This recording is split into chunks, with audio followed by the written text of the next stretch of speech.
पण मला सुषमाताईंना विचारायचं आहे, सुषमाताई, आज ज्या पद्धतीनं ही सगळी बाजू मांडली जाते की वारीमध्ये अर्बन नक्षल घुसलेले आहेत, तुम्हाला हे पटतंय का की वारीमध्ये अर्बन नक्षल घुसले असतील? मुळात हे आपण समजून घ्या की जसं आपण म्हणालात की जे लोक ईश्वराला मानत नाहीत त्या लोकांचं वारीत काय काम आहे, हा एक निश्चितपणे प्रतिवादाचा मुद्दा असू शकतो. परंतु ज्या आपण 3 वेगवेगळ्या शक्यता किंवा प्रतिवादाचे मुद्दे आपण सांगितले, त्यात एक अत्यंत महत्त्वाचा मुद्दा सुटलाय आणि तो महत्त्वाचा मुद्दा हा आहे की मुळात वारीमध्ये एका मुलीवर लैंगिक अत्याचार झाले, वारीमध्ये लुटमारीचा प्रयत्न झाला. या सगळ्यांमध्ये गृहमंत्र्यांचं पुन्हा एकदा अपयश हे फार प्रकर्षाने दिसून आलं.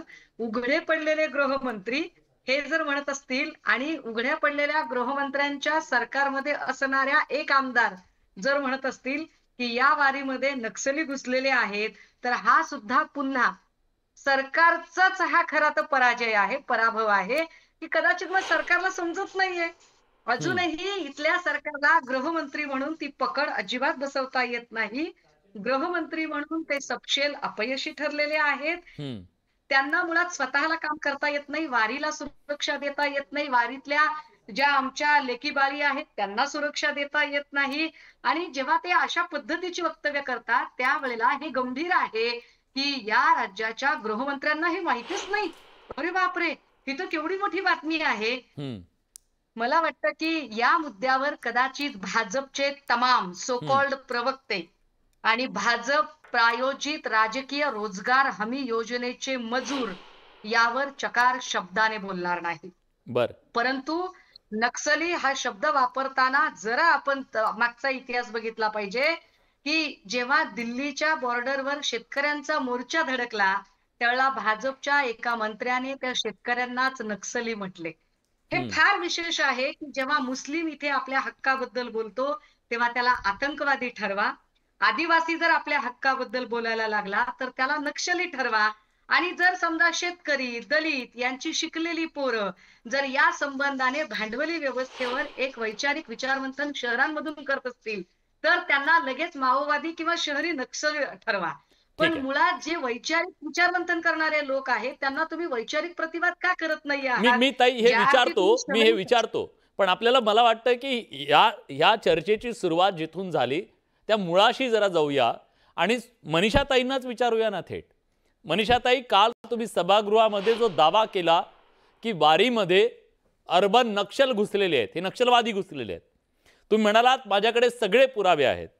मी आपल्याला नम्र विनंती करतो की कृपया आज महाराष्ट्राच्या समोर आपण हे पुरावे ठेवावेत आणि महाराष्ट्राला सांगावं कोण आहेत हे नक्षलवादी, आणि आत्ताच्या आत्ता पोलिसांना आपण सांगूया या नक्षलवाद्यांना पकडा आणि जेलमध्ये टाका.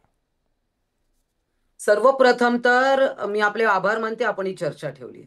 इथे मीडिया ट्रायल करायला मी बसलेली नाहीये. माझा विषय सभागृहातला होता, मी तेवढ्या पुरतच इथे बोलणार आहे. प्लीज पॉइंट ऑफ इन्फॉर्मेशनच्या माध्यमातून मी हा विषय मांडला.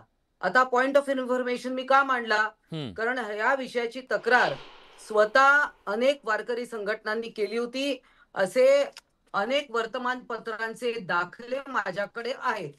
आणि हे आज नाही तर गेले 7-8 दिवस हे सगळे जण वारकरी, बंड्याताता कराडकर आणि अन्य लोक देखील, अनेक वारकरी संघटना आपल्याला माहिती आहे, ते माननीय मुख्यमंत्र्यांकडे त्यांनी हा विषय मांडला की काही लोक वारीचा फायदा घेऊन, आता वारी हा एक पूर्णपणे धार्मिक विषय आहे, त्याच्यामध्ये तर दुमत असू शकत नाही. आणि त्यामध्ये भक्ती शक्तीचा संगम, लाखो हजारो वारकरी आज किती वर्ष जात आहेत विठ्ठलाच्या चरणी आपल्याला कोणाला माहित पण नाही. परंतु या वारीमध्ये काही लोक बुद्धिभेद करण्याचा, आता बघा हे एक शेड्यूल त्यांनी तयार केलेलं आहे.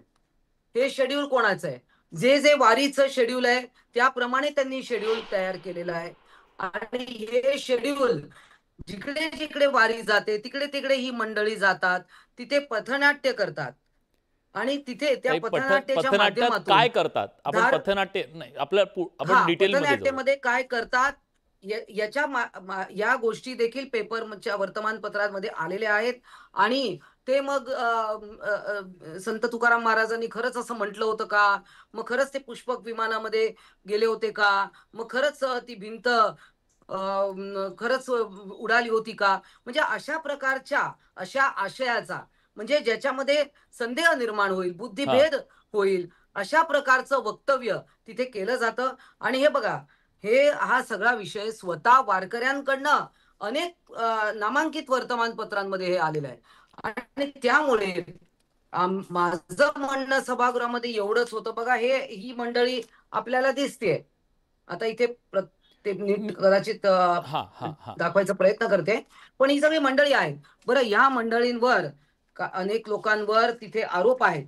आता ही नावं मी इथे घेणार नाही चॅनलवर, मी फक्त त्यांच्यावर कशा प्रकारचे कुठल्या माध्यमातून आरोप आहेत, कारण मला इकडे मीडिया ट्रायल अजिबात करायची नाही, मला कोणाची इथे बदनामी करायची नाही.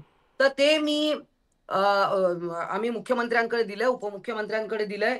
त्यांच्यामध्ये UAPAच्या कायद्याअंतर्गत त्यांच्यावर आरोप आहेत अनेक प्रकारचे, कलम अंतर्गत एक उपप्रश्न विरोधक असं म्हणतायत, सुषमाताईंनी आता विचारलं, मी त्या प्रश्नाचं प्लीज उत्तर द्या. त्यांच्यावर आहे, त्या असं म्हणाल्या ज्या वारकरी संघटनांना ही सगळी माहिती आहे खडानखडा, अशी मंडळी तिथे पथनाट्य करतात जे ऑलरेडी बेलवर आहेत. आमचं म्हणणं एवढंच आहे. मला एक प्रश्न विचारायचा आहे. हा, बरं विचारा. मला एक प्रश्न फक्त मनीषाताईंना विचारायचा आहे. प्लीज. मनीषाताई, याच्यावर तुम्हाला मीडिया ट्रायल करायची इच्छा नाहीये, चांगली गोष्ट आहे. याच्यावर निश्चितपणे या देशाशी आणि या देशातल्या संविधानाशी राष्ट्रविघातक कृती कुणीही करत असेल तर त्याला माफी मिळता कामा नये, हे अगदी खरं आहे. पण मनीषाताई, मला स्वतःला असं वाटतंय की आपल्याला कुणीतरी प्रश्न लिहून दिला आणि आपण वाचला, शहरी नक्षलवाद म्हणजे काय याचा नेमकी व्याख्या आपण मला सांगाल का? कारण तुम्ही जे काही आता बोललेले आहात याला फार तर वैज्ञानिक चिकित्सा असं म्हणता येऊ शकतं, याला कुठल्याही अर्थाने नक्सली चळवळ म्हणता येऊ शकत नाही. मला शहरी